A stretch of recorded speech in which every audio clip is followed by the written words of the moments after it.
Magandang hapon mga ka-happy hour. Narito ang mga balita para sa MBC TV Network News Update, 3 PM edition. Sanggol, 4 pang katao, patay sa sunog sa Pasig City.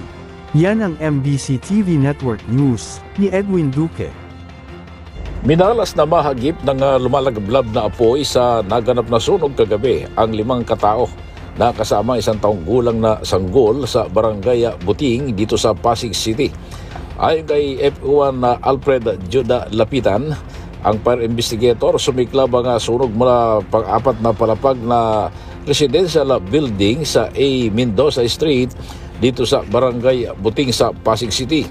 Base sa initial report ni Alfred Juda Lapitan at kasama sa nasawi ang mag-ina na sina Stephanie Samotua at 1 taong gulang. Habang sa kabilang pamilya naman ay si Jessa Barish, 15 years old, at Dandin Uliero na hindi na nagawang takasan ang malakas na apoy at tuluyan itong nasa pukit. Nakatira ang mag-ina sa pangatlong palapag ng building pero natagpuan ito sa ang kanilang bangkay sa second floor na posibleng tinangkang bumaba pero inabot ng malakas na apoy. Natagpuan naman ang kanilang sanggol sa ground floor dahil ito ay nahulog. Habang sa 4 na palapag naman ay na-recover ang bangkay ng mag-ama at nakatago sa CR.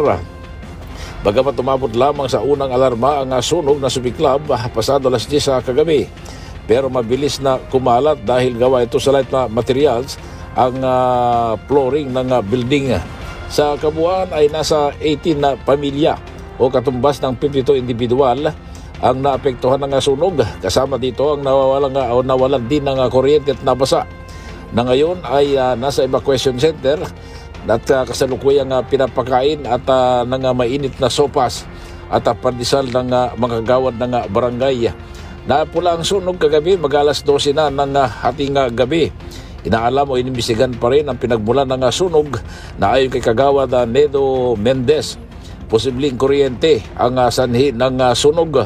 Wala pa rin pamilya na dumating ang mga namatay kaya wala pa rin makausap kung ano ang gagawin sa mga nasawi na ngayon ay nandito sa funeral home sa Pasig City.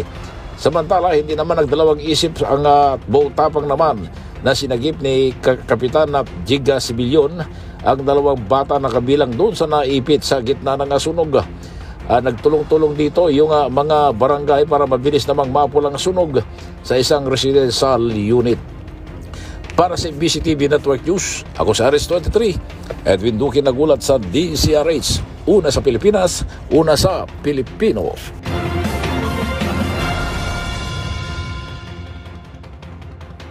Samantala, National 911 Emergency Hotline, ilulunsad sa Hulyo.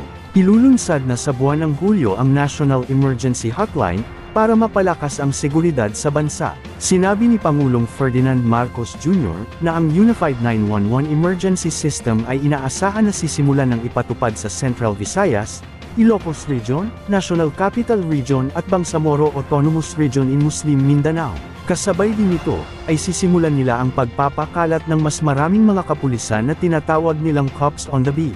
Una nang sinabi ng Department of the Interior and Local Government na ang nasabing emergency hotline ay gumagamit ng makabagong teknolohiya para mapabilis ang pagresponde ng mga kapulisan. At yan ang mga balita para sa MBC TV Network News Update, 3 PM edition. Abangan ang mga susunod na balitaan mamaya para sa 4 PM edition.